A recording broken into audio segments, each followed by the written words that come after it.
Nama saya Naila Sandra Dwi Putri, kerap dipanggil Naila. Naila, kemarin kalau tidak salah mendapatkan penghargaan ya dari Dinas Perhubungan. Pemilihan pelajar pelopor keselamatan lalu lintas. Apa yang memotivasi kamu ikut? Pasti orang tua.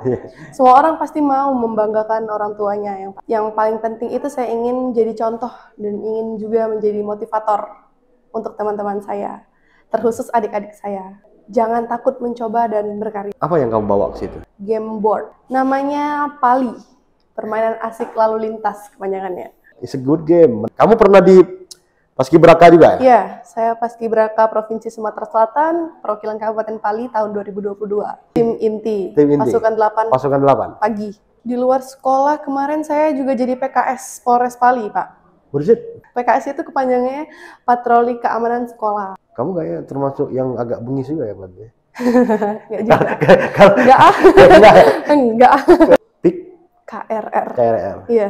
PIK KRR itu Pusat Informasi Konseling Kesehatan Reproduksi Remaja. Yang apa namanya itu menaungi petugas-petugas konsultasi ini dari mana ya? Dari Dinas KB. Apa yang menyenangkan di sekolah? Semua mata pelajaran tuh bisa disenengin. Pandangan Naila sendiri.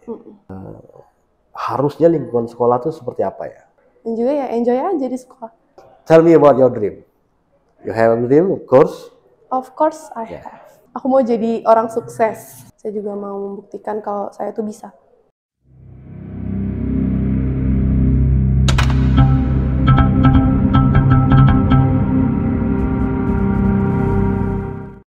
Assalamualaikum warahmatullahi wabarakatuh. Welcome back to our YouTube channel Indahnya Pali, inovasi daerah punya Pali. Hari ini kita ada di ruang podcast Indahnya Pali. Di ruang podcast ini akan menghadirkan tokoh-tokoh inspiratif, tokoh-tokoh inovatif yang akan bercerita, berbagi kisah tentang cerita dari hidupnya, dari kisah-kisah suksesnya untuk menginspirasi dan memotivasi kawan-kawan semua. Hari ini di tengah-tengah kita hadir seorang siswi yang cantik, berprestasi, banyak kegiatannya. Please welcome Naila Sandra Dwi Putri. Apa kabar nih Naila? Alhamdulillah. Bapaknya gimana? Baik, cuman agak flu sedikit ini. Mohon maaf nanti kalau suaranya agak kurang terdengar baik ya. Pertama-tama mungkin kita pengen kenal dulu nih sama Naila. Naila aslinya dari mana, kemudian sekolah di mana, kemudian juga cerita sedikit dong tentang keluarga, adik, kakak, sama orang tua. Nama saya Naila Sandra Dwi Putri, kerap dipanggil Naila. Saya di SMA Negeri 1 Talang Ubi, kelas 11, MIPA 1. Ya. Bapak saya asli sini. Asli Pendopo? Iya, asli Pendopo.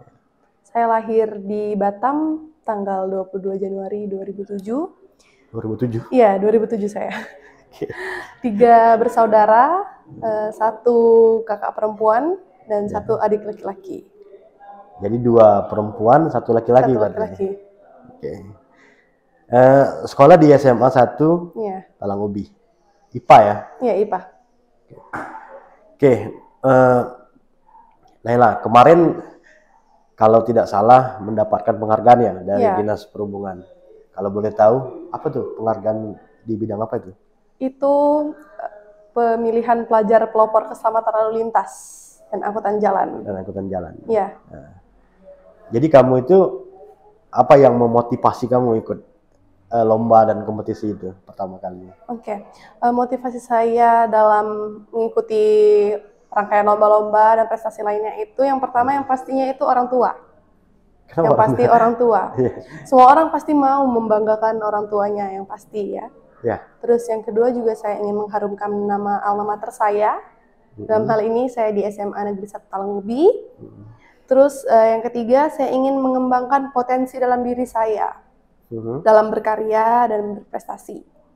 Dan last but not least, yang paling penting itu saya ingin jadi contoh dan ingin juga menjadi motivator untuk teman-teman saya, terkhusus adik-adik saya.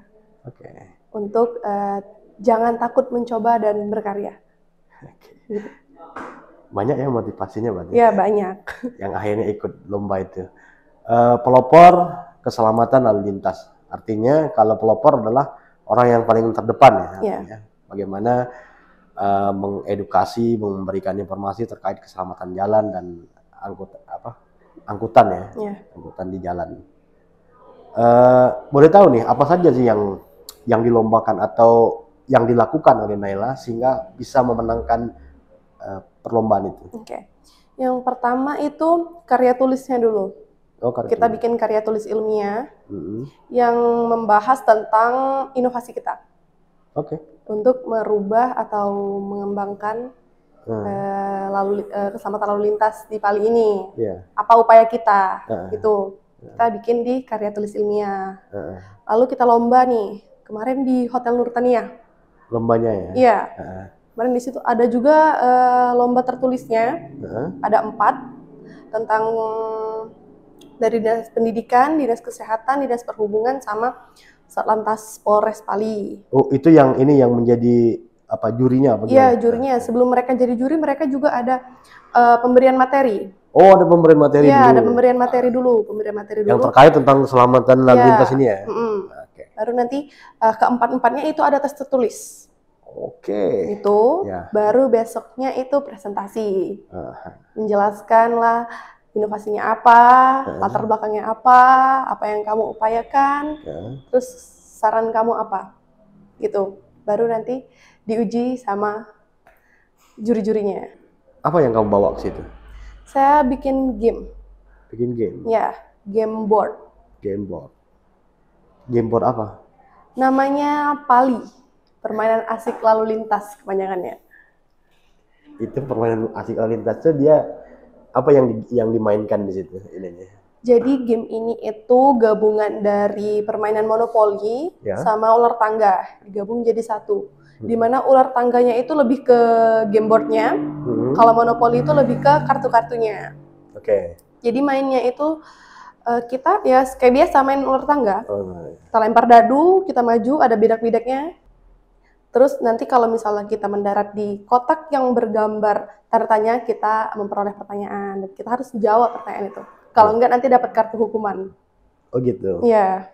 Pertanyaannya seputar keselamatan lalu lintas sama budaya Pali. Saya juga masukkan budaya Pali. Oh, budaya Pali. Iya. Jadi kalau monopoli kan dia kan melingkar ya. Iya, ngulang-ngulang balik ya. Kalau ular tangga dia kan harus nyampe titik terakhir ya. Ada finishnya, ada start sama finish. Jadi nanti apa namanya itu bedanya dia di sini ada kayak kalau di monopoli ada apa kesempatan ya, ada kesempatan ada apa itu yang membuka kartu itu. Ketika dia di apa namanya itu artinya kalau dia dapat yang tanda tanya itu nggak bisa jawab turun lagi gitu. Ada hukumannya. Ada hukumannya. Hukumannya bervariasi macam-macam. Hukumannya bervariasi. Iya, ada yang masuk penjara. Iya kan, monopoli ada penjaranya ya. Ada yang masuk penjara, ada yang mundur berapa langkah. Kita juga ada kok kartu kesempatannya. Oh, ada juga? Iya, ada juga. Iya. Jadi benar-benar campuran ya, antara ular tangga sama monopoli gitu. Iya. Tapi bedanya kalau monopoli kan dia jalan terus ya. Sampai ada mungkin 1-2 yang bangkrut, gulung tikar, baru selesai urusannya. Kalau ini kan ada finishnya dia. Ada finishnya, siapa yang duluan finish. Gitu. Itu yang menang. Iya, itu yang menang. It's a good game, menarik ya. Iya. Jadi secara tidak langsung memasukkan informasi tentang keselamatan lalu lintas, kemudian keselamatan angkutan jalan itu melalui games. Dan ini apa? Bagus. Dan itulah yang akhirnya membuat kamu menang menjadi juara di situ. Iya. Good.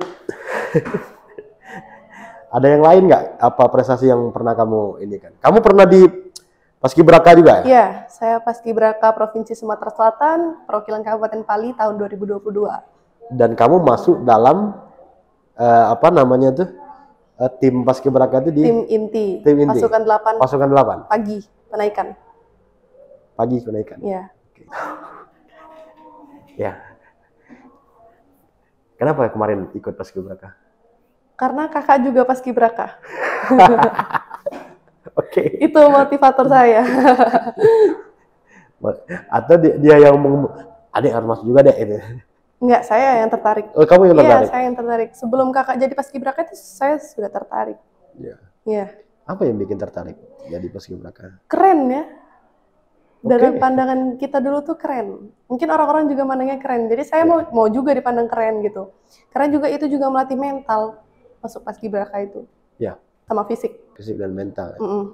Karena dia fisik dilatih baik, mental juga disiplin mental juga, segala macamnya. Ini kan. Dan apa namanya itu lumayan 1 bulan masalahnya. Setengah bulan. Setengah bulan ya? Iya, 14 hari. 14 hari ya? 17 dari tanggal 1. Oh, dari tanggal 1 sampai nanti tanggal di 17-nya di. Iya. Dan kamu terpilih sebagai tim inti. Iya, tim inti. Di 8 itu. Itu kan biasanya kriterianya khusus ya. Iya. Harus ada aspek-aspek yang apa semuanya baik sehingga dia masuk dalam tim inti itu. Oke. Jadi sekarang sudah purna paskibraka? Iya, saya sudah purna paskibraka. Aktif juga di PPI? Aktif. Sebagai? Sebagai wakil sekretaris 2 saya. Wakil sekretaris 2? Iya. Di PPI Kabupaten Pali ya? Iya, PPI Kabupaten Pali. Selain itu ada lagi yang dilakukan, kegiatan sosial atau apa yang kamu lakukan di luar sekolah? Di luar sekolah kemarin saya juga jadi PKS Polres Pali, Pak. What is it? PKS Polres Pali. PKS? PKS itu kepanjangannya Patroli Keamanan Sekolah. Oke. Iya. Ya. Jadi dia yang ini apa? Keamanan seputar sekolah ya? Iya. Lingkup itu sekolah. Di bawah Satlantas Polres Pali juga. Kemarin sempat lomba di Polda Sumsel. Untuk PKS itu. Jadi banyak juga selain kegiatan belajar mengajar lagi. Belajar di sekolah, ada kegiatan di luar sekolah juga ya. Di paskibraka kemudian. Kalau purna paskibraka tuh ikut ini enggak sih? Ikut apa namanya tuh dalam pelatihan untuk paskibraka berikutnya ikut ya? Pasti dipakai. Pasti dipakai? Iya. Jadi kamu ngelatih junior juga ya? Iya. Iya. Iya, di sekolah-sekolah kan juga begitu. Nanti juga waktu pembekalan paskibraka yang di kabupaten juga. Kamu kayaknya termasuk yang agak bengis juga ya, berarti? Enggak juga. Enggak. Kalau ngelatih gimana? Kan untuk melatih fisik, mental, kemudian apa namanya itu baris berbaris itu kan nggak gampang ya? Iya, nggak gampang. Itu kan butuh kerja keras. Butuh marah-marah. Butuh marah-marah. Iya, pasti. Biasanya begitu. Iya, kalau salah aja lah dimarahin. Iya benar. Kalau nggak salah dimarahin kan repot. Tapi harus begitu memang ya? Iya, memang harus begitu. Memang kita dilatihnya kayak gitu. Iya. Iya. Dan itu juga dilatih juga harus begitu juga. Iya. Supaya disiplin ya. Hukuman yang paling berat apa yang pernah dialami? Apa ya hukuman paling berat? Atau nggak pernah dapat hukuman? Pasti pernah. Makanya. Nggak mungkin nggak apa pernah. yang berat? Cuman ini aja sih. Hukuman paling berat itu makan dihitung 2 menit. Aku malah makin seneng kalau makan 2 menit. Iya, 2 menit. 1 piring. Iya, 1 nasi. Enggak 1 bakul. Enggak, 1 nasi kotak yang catering itu loh. 2 menit ya. Udah. Masuk ya. 2 menit. Yang lain apa suruh hormat 1 hari sama bendera gitu? Paling jalan jongkok. Jalan jongkok ya. Push up yang pasti ininya ya. Yang seringnya itu push up. Push up. Dan kamu juga sekarang melatih juga begitu ya biasanya? Iya. Ada perbedaan nggak antara pelatihan paskibraka yang dulu ke sekarang? Apa sama aja semuanya begitu terus? Ada sih perbedaannya. Dulu itu lebih keras dari sekarang. Iya makanya. Iya. Dulu itu makanya kan senior itu sering cerita. Iya. Dek, dulu kami itu nggak gini loh, nggak enak kayak gini. Iya. Dulu makanya inilah itulah, kamu enak sekarang. Itu perbedaannya sih. Tapi yang ngelatih tetap ini biasanya ada dari kepolisian ya? Iya, kepolisian, tentara sama ya, BRIMOB. Tapi sebenarnya impact-nya bagus itu.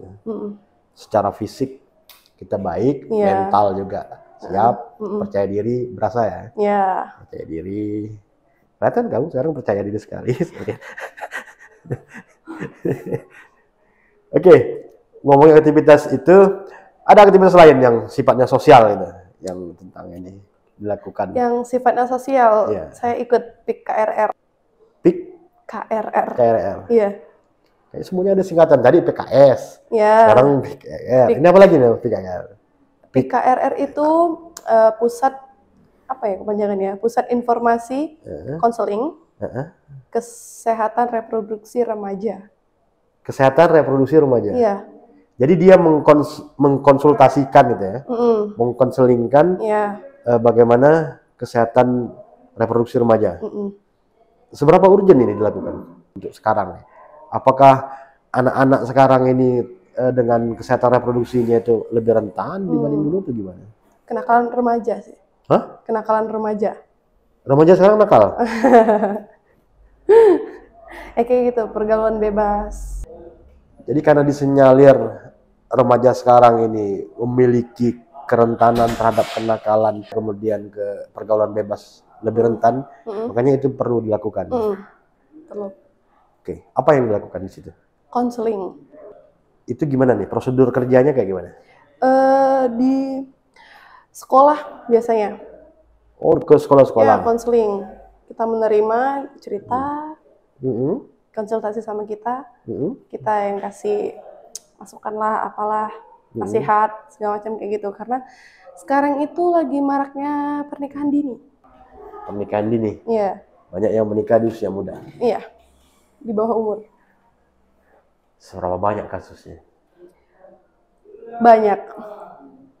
Seberapa banyak gimana ya? Di era saya itu banyak. Yang di bawah umur, iya. Yang masuk kategori di bawah umur, itu di umur berapa dia menikahnya? Di bawah 17 tahun. Oh, di bawah 17 tahun? Iya, di bawah 17 tahun. Karena kalau... Di usia sekolah ya Mas ya? Iya, di usia sekolah, betul. Dan itu banyak terjadi ya? Makanya perlu ada peningkatan kesadaran ya, awareness ya, terhadap kesehatan reproduksi, terhadap itu. Karena kaitannya nanti pernikahan dini yang usia di bawah umur ini akan berdampak ke situ. Ya. Artinya sebelum kalian menjadi konsultan dalam tanda kutip memberikan konsultasi ke teman-teman sebaya ini, diberikan pelatihan dulu ya? Iya, diberikan pelatihan dulu, diberikan penjelasan dulu, PKRR itu apa, segala macam. Kesehatan reproduksi itu pentingnya gimana, kayak gitu. Ada sosialisasinya dulu. Oke, itu yang apa namanya itu menaungi petugas-petugas konsultasi ini dari mana ya? Dari Dinas KB. Oh, dari Dinas KB? Iya. Jadi memang mereka punya program mengajak kalian sebagai agen-agen perubahan yang memberikan informasi segala macam, yang namanya PKRR tadi. Kalian datang ke sekolah-sekolah, ke yang usia sebaya, mengkampanyekan, mensosialisasikan tentang itu ya. Hasilnya gimana menurut kamu? Iya, kurangnya kesadaran aja sih, kayaknya. Iya. Memang kurang sadar. Iya. Kalau nggak sadar berarti mabuk. Nah, nggak gitu. Pingsan dong, nggak sadar. Oke. Jadi menurut ini pengalaman kamu, artinya memang anak-anak sekarang kesadaran yang terkait dengan kesehatan reproduksi, pergaulan bebas segala itu masih ini ya, masih rendah berarti. Iya, masih rendah. Kesadaran dan kepeduliannya tuh masih rendah. Pergaulan bebas. Iya. Iya ya. Jadi isu juga itu kalau memang apa namanya itu rentetan masalahnya menjadi panjang. Nanti bermasalah lagi kalau misalnya sampai terjadi pernikahan dini karena dia apa namanya itu kemampuannya atau apa namanya kapasitasnya dalam berumah tangga juga belum mumpuni, tanggung jawab segala macam belum bisa jalan. Gimana nanti kalau misalnya dia punya anak, resiko anaknya gizi buruk sampai stunting juga bakal ini. Itulah panjang memang sih. Dan memang itu harus dimulai dari SMA ini ya. Sehingga mereka nanti pada waktunya benar-benar siap untuk menikah dan bertanggung jawab dengan keluarganya ya. Oke. Jadi kita sudah ngomongin masalah prestasimu yang menjadi pelopor di keselamatan lalu lintas, kemudian kamu juga di PPI, di Paskibraka, kemudian apa namanya ada di kegiatan sosial ini ya, konseling untuk. Kalau di sekolah apa yang menyenangkan di sekolah? Ada mata pelajaran atau apa yang menurut kamu kayaknya aku seneng nih belajar tentang ini? Semua mata pelajaran tuh bisa disenengin. Bisa disenengin? Iya. Pertama tergantung mood siswanya ya. Kedua juga tergantung mood gurunya. Tergantung mood gurunya? Iya. Jadi menurut kamu mata pelajaran itu bisa disenangi, itu yang menjadi ininya adalah mood dari si siswa dan si gurunya juga ya. Harus matching berarti. Iya. Kalau moodnya sama-sama baik itu menyenangkan. Ya. Ada nggak kamu punya apa kriteria kira-kira guru yang membuat kita interest terhadap pelajaran itu yang seperti apa sih? Guru yang juga memikirkan siswa, misalnya, nak gaya belajarnya apa sih? Saya ada satu guru yang di mana setiap belajar itu memikirkan gaya belajar kami masing-masing. Jadi dikelompokkan. Oh gitu? Yang gaya belajarnya visual, yang gaya belajarnya audio, itu dikelompokkan. Iya? Iya. Terus ngapain? Ya, jadi belajarnya sesuai apa yang gaya belajar kamu. Misalnya gaya belajar kamu itu visual, nanti dikasih visualnya, misalnya gambar atau video kayak gitu. Kalau yang audio diberi modul yang interact modul yang ada suaranya kayak gitu. Oke. Oh, jadi dia ini sebelum belajar artinya diinventarisasi ya? Iya. Apa namanya itu minat bakat anak-anak ini. Jadi dia senangnya, ada memang yang senang dia lebih gampang masuknya ketika ngelihat visualisasi ya. Ada yang melalui audio. Oh, jadi di kelompok-kelompokkan dan diberikan materi pelajaran disesuaikan dengan apa yang ini. Oh, belajar apa itu? Belajar biologi. Pak Erwin? Iya. I know this guy. Jadi Pak Erwin sekarang belajarnya sudah didiferensiasi artinya, sudah ini kan sesuai dengan minat bakat anak-anak. Okay. Dan itu menyenangkan menurut kamu? Menyenangkan menurut saya. Karena itu gaya belajar saya. Dengan cara itu saya mengerti, dengan cara itu saya senang. Oke. Gitu. Sama kayak saya bikin game tadi. Game tadi kan tujuan utamanya itu sosialisasi sebenarnya. Iya. Ya kan? Jadi bagaimana cara audiens itu senang? Ya pasti audiens itu juga ngerti. Gitu. Ketika dia happy, pemikirannya open minded, lebih bisa terbuka dan dia bisa lebih menerima apa yang diberikan informasi itu. Dan kamu adalah siswa yang senang dengan gaya belajar seperti apa? Audio. Saya sebenarnya suka juga visual, audio dan visual. Biasanya audio visual itu biasanya klop ya. Kalau ada visual pasti ada audionya. Kayak gitu. Saya lebih ke visual. Kamu lebih ke visual? Iya. Rupa ya berarti ya? Kayaknya lebih enak aja kalau visualisasinya lebih jelas ya. Ya, lebih ngerti juga kita. Lagi misalnya belajar sistem pencernaan, kalau ngebayangin aja kayaknya bingung juga ya. Iya, bingung juga kan. Ada visualisasinya, nanti bisa kelihatan, oh ini. Apalagi dia bisa dibuatkan ininya, lebih ada flow-nya. Ini biologi itu. Saya juga dulu zaman SMA juga ada salah satu guru biologi saya, expert banget Bapak itu. Dia itu kalau zaman dulu kan mungkin nggak sebaik sekarang visualisasinya ya. Masih pakai papan tulis dan kapur. Cuman yang hebatnya dia itu menggambar sistem organ itu dengan 2 tangan. Jadi kiri kanan main. Jalan balance ya. Balance. Dan itu presisi. Saya sampai sekarang itu bingung kan saya nggak bisa. Iya. Dia bikin sistem pencernaan tubuh itu dengan dua ini langsung digambar sampai di usus terakhir. Dan itu yang akhirnya membuat ini. Karena kalau sekarang sih mungkin visualisasi mungkin bisa lebih canggih ya. Karena kita punya teknologi yang berkembang. Kalau dulu kan belum sebaik sekarang. Tapi dengan melihat guru yang punya kemampuan itu juga menyenangkan akhirnya. Jadi nggak ngeboringin gitu, nggak ngebosenin. Ada hal yang membuat kita tertarik dengan gaya mengajarnya yang begitu. Orangnya keras, bengis.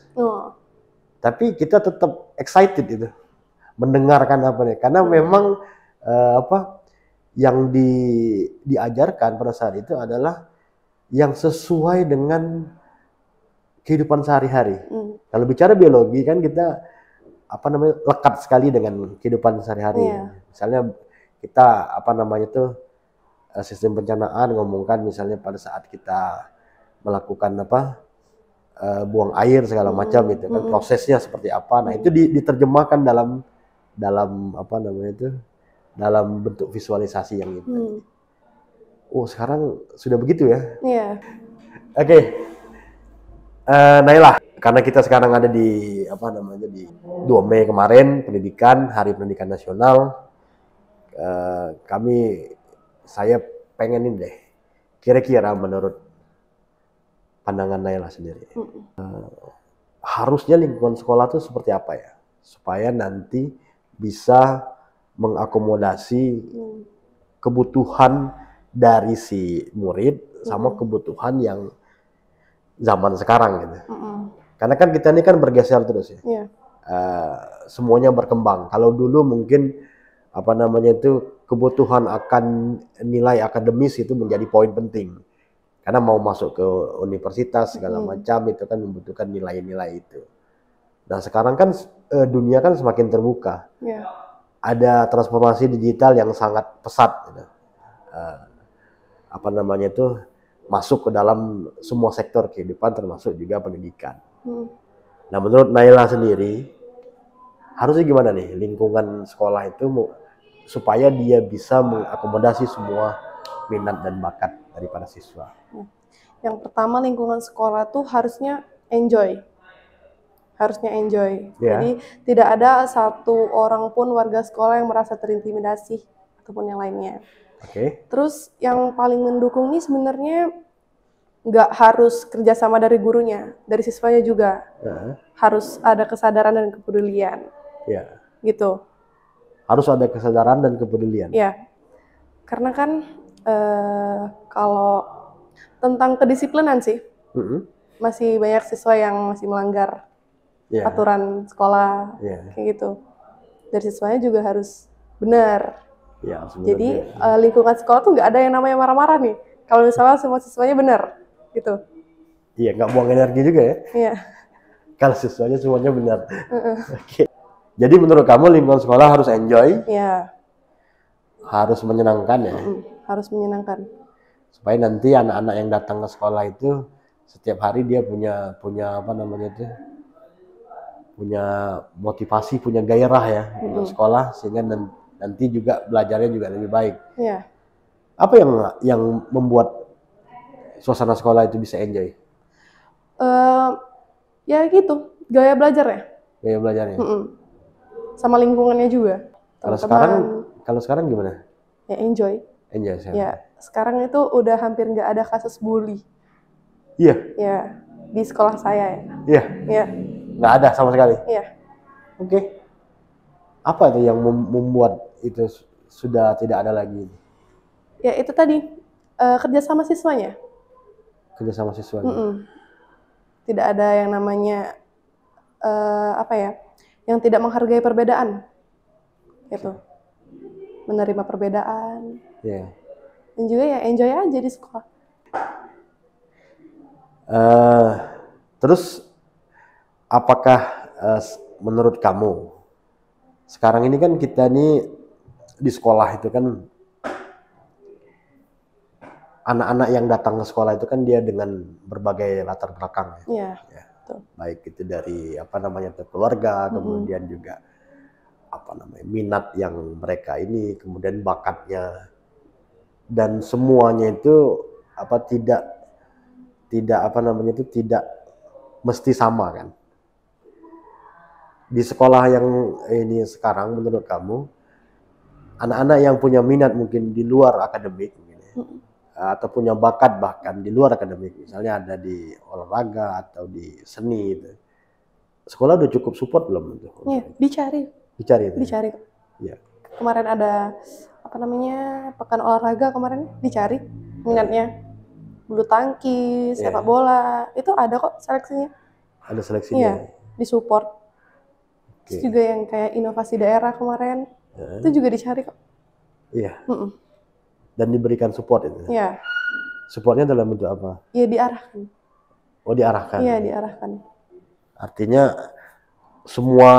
semua minat bakat yang hadir di dalam siswa di sekolah sekarang sudah diberikan ruang ya. Iya. Diberikan kesempatan yang sama untuk bisa berkembang sehingga dia nanti anak-anak itu passionnya, gairahnya terhadap sesuatu itu bisa lebih baik ya.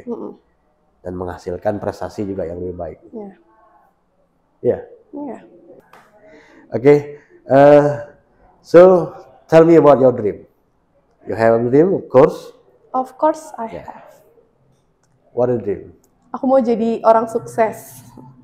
Mau jadi orang sukses? Ya, semua orang juga pasti mau jadi orang sukses. Okay. Dengan cara saya sendiri. Gimana caranya? Saya belajar dengan rajin, saya ibadah terus, saya mendapatkan nilai yang bagus, saya sekolah di perguruan tinggi yang saya mau, saya sekolah di sana, saya menjadi lulusan terbaik, saya jadi dokter gigi. Kamu cita-citamu menjadi dokter gigi? Iya. Kenapa dokter gigi? Karena saya suka.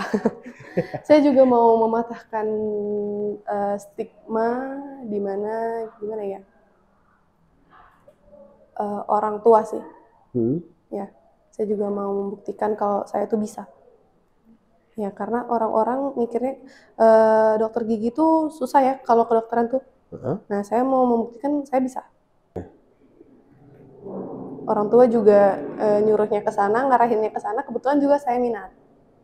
Minat dokter gigi tadi. Ya. Rencana di mana? Di Universitas Sriwijaya. Di Unsri. Ya.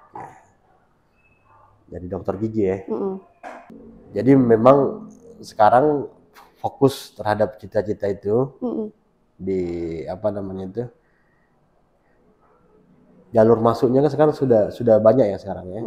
Tidak hanya ada penyaluran minat dan bakat, kemudian juga ada dari tes UTBK segala macam itu. UTBK. Hanya itu berarti yang sekarang menjadi fokusnya? Enggak, saya juga mau ke Ikatan Dinas. Hah? Ikatan Dinas. Ikatan Dinas, sekolah Ikatan Dinas? Iya. Nah, kemana tuh? Ke STTD. STTD itu perhubungan ya? Iya, perhubungan. Jadi ada dua itu planningnya? Iya. Yang mana yang akan diprioritaskan lebih dulu? Yang lebih dulu? Iya. Yang pasti dokter gigi dulu ya. Dokter karena gigi. Pendaftaran universitas itu lebih dulu. Baru Ikatan Dinas. Oke. Baru Ikatan Dinas? Iya. Ya. Oke. Sebenarnya di apa namanya di Kabupaten Pali, kalau tahun ini sih kemarin kalau salah ada seleksi masuk stan yang pola pembibitan ya. Ada 10 yang salah yang diberikan ruang untuk Kabupaten Pali itu. Kuotanya 10. Selain itu juga ada beasiswa utusan daerah dari IPB University. IPB juga sudah punya fakultas kedokteran, perlu diketahui. Oke. Nah, itu juga ini apa namanya itu apa ya, jalan-jalan yang mungkin sekarang bisa dimanfaatkan oleh adik-adik SMA ini yang mau kuliah di apa namanya itu, di Ikatan Dinas, di STAN ataupun di IPB gitu ya, yang dapat beasiswa itu. Tinggal nanti kompetisinya sesama siswa di Pali, karena kotanya di ini. Ya, kalau memang ini informasi yang hadir juga seperti itu. Semoga nanti kamu juga apa namanya menjadi apa salah satu yang mendapatkan ini di situ. Oke, sukses Naila dengan apa yang kamu cita-citakan, dengan aktivitas yang dijalani. Setelah dari apa namanya itu penghargaan dari kabupaten, Dinas Perhubungan, akan lomba di provinsi kan? Iya, lomba di tingkat provinsi. Lomba di tingkat provinsi, menjadi pelopor itu juga? Iya. Levelnya ini provinsi ya. Sebenarnya yang kamu lakukan tadi, inovasi yang dilakukan buat games untuk keselamatan ini itu juga bisa diikut sertakan di lomba inovasi daerah yang sekarang kami lagi buka sampai akhir Mei ini. Kalau kamu berminat silakan dimasukkan karena itu juga salah satu ajang yang sangat baik itu untuk kita apa istilahnya itu berargumentasi, mempertahankan ide dan gagasan terhadap inovasi itu. Karena apa, juri-jurinya juga lumayan sangat bonafit ya, dari kementerian, dari badan riset, dan dari Universitas Sriwijaya salah satunya. Kalau memang ini berminat silakan dimasukkan sampai akhir Mei ini, dan bisa ikut berkompetisi juga mempertahankan apa namanya inovasi idenya itu. Oke, sekali lagi terima kasih. Sukses dengan aktivitasnya. Ini semoga lebih banyak prestasi yang didapatkan. Amin. Dan pastinya membanggakan orang tua. Karena itu menjadi prioritas hidupmu kayaknya. Ya. Perlu kita bagaimana orang tua menjadi bangga, dan apa yang kita hasilkan berkontribusi positif tidak hanya untuk diri kita, keluarga, dan juga masyarakat luas, sama di Kabupaten Pali. Oke, mungkin sekian dulu pembicaraan kita, sudah banyak nih yang dibicarakan dengan Naila, siswa SMA Negeri 1 Talangoubi yang memiliki banyak sekali aktivitas dan prestasi di bidangnya. Sampai jumpa lagi di podcast berikutnya. Assalamualaikum warahmatullahi wabarakatuh. Bali Bangga siap!